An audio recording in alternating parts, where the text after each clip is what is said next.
हमें ये तो पता है एक जगह पर फोकस करने के कितने फायदे हैं, लेकिन क्या आप जानते हो जब हमारा ध्यान भटका रहता है, किसी एक चीज पर नहीं रहता, वो भी हमारे लिए उतना ही फायदेमंद है। इस स्टेट को साइंटिस्ट स्कैटर फोकस मोड बोलते हैं। अच्छा, एक बात बताइए, लास्ट क्रिएटिव आइडिया आपको कब आया था?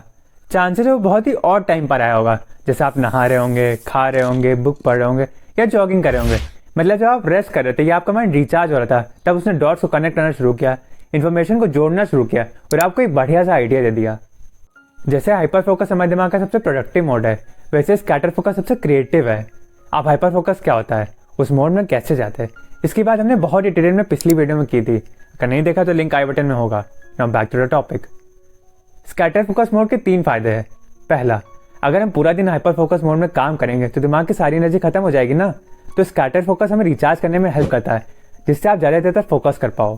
दूसरा, स्कैटर फोकस हमें क्रिएटिविटी को बढ़ाता है। वो पुराने आइडियाज़ को नए आइडियाज़ के साथ जोड़ने में मदद करता है। आप उस टाइम किसी पर्टिकुलर चीज़ पर फोकस नहीं कर रहे होते, तो वो आपके ब्रेन को डॉट्स कनेक्ट करने में हेल्प करता है। तीसरा, कि आपको फ्यूचर प्लान करने में हेल्प करता है।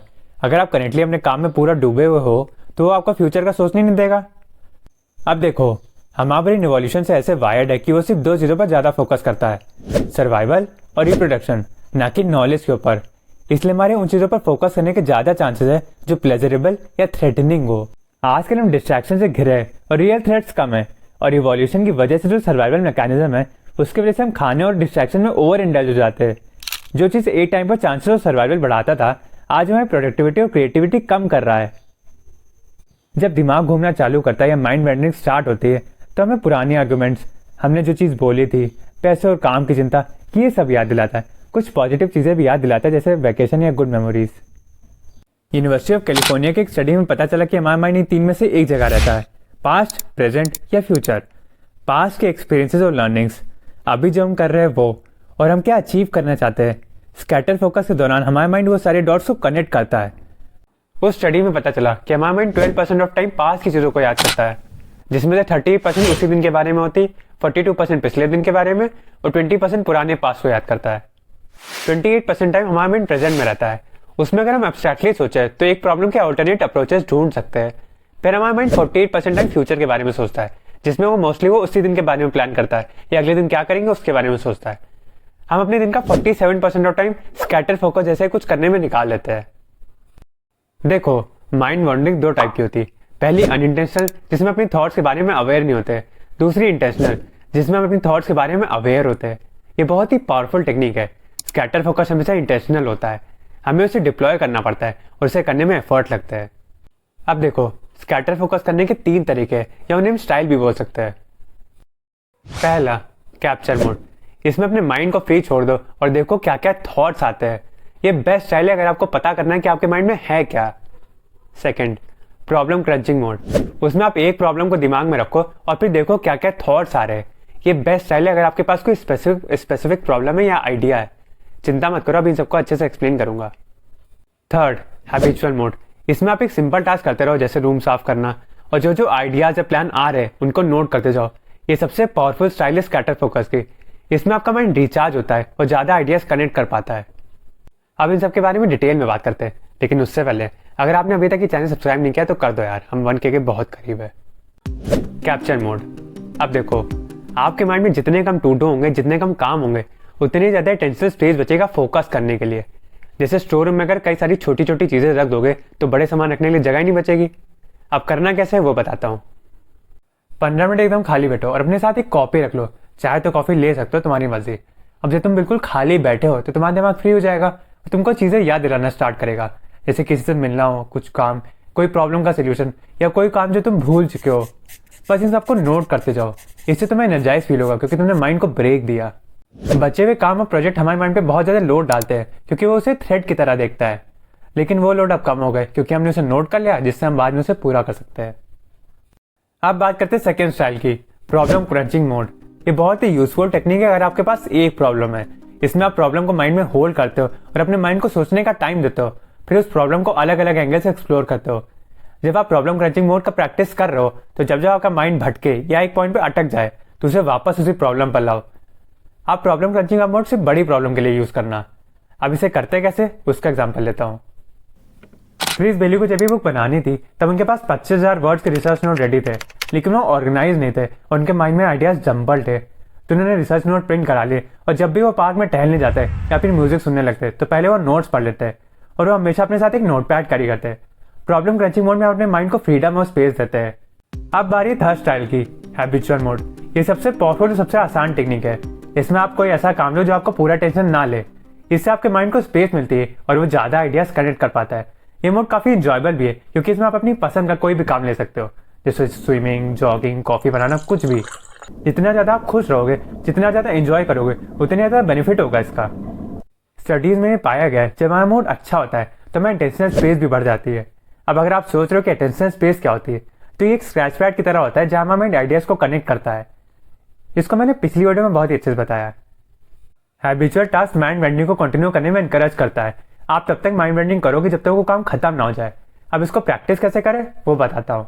कोई सिंपल चीज़ जो तुम्हें करने में मजा आता हो, तुम सिर्फ एक काम करो और उसके अलावा कुछ ना करो।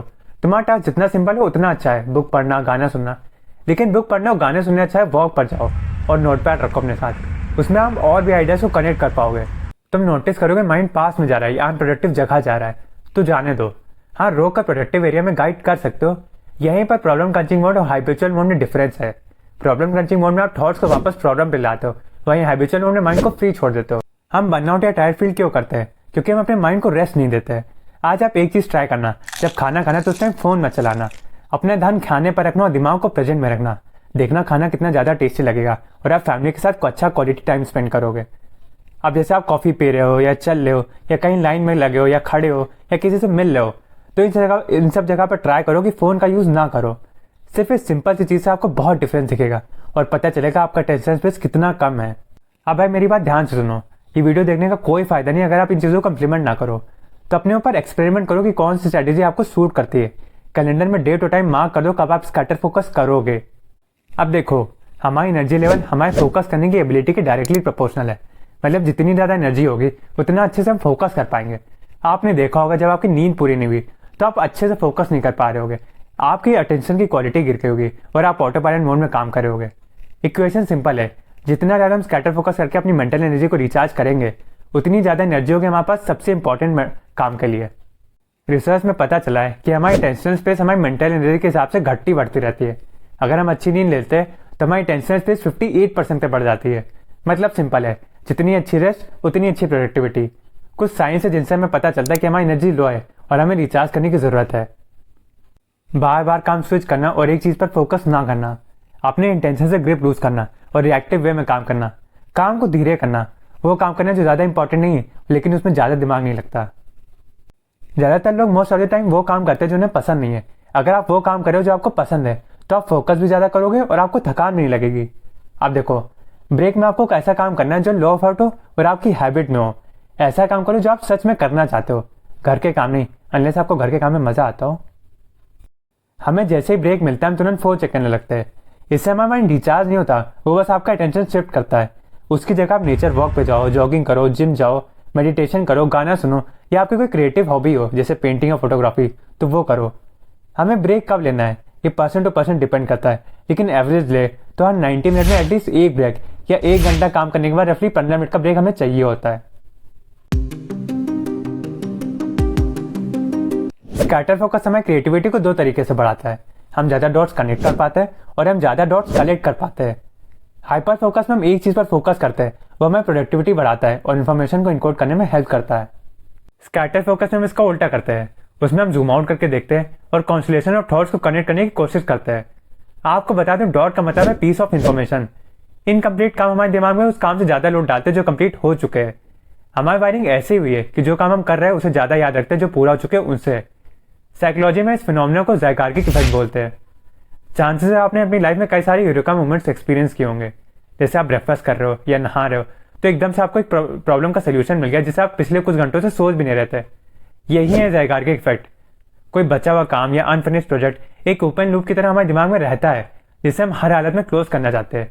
इसकी वजह से हम न्यू एक्सपीरियंस को इन पुराने प्रॉब्लम्स के साथ कनेक्ट करके सॉल्यूशन ढूंढने की कोशिश करते हैं। कई सारे हिस्टोरिकल यूरेका मोमेंट्स भी हुए, जैसे आर्किमिडीज को इरेगुलर ऑब्जेक्ट की वॉल्यूम निकालने का आइडिया बाथटब को ओवरफ्लो होता दिखाया था। और ये वाला तो आपने सुना ही होगा, न्यूटन के ऊपर एक सेब गिरा था जिससे उन्हें ग्रेविटी का आइडिया आया। अगर आप और डॉट्स को कनेक्ट करना चाहते हो तो मैं आपको 6 तरीके बताता हूँ। First, scatter your attention in a richer environment. आप जो सबसे प्रोटेक्टिव स्टेप ले सकते हो वो है माइंडफुल रहो और अपने इन्वायरमेंट को कंट्रोल करो।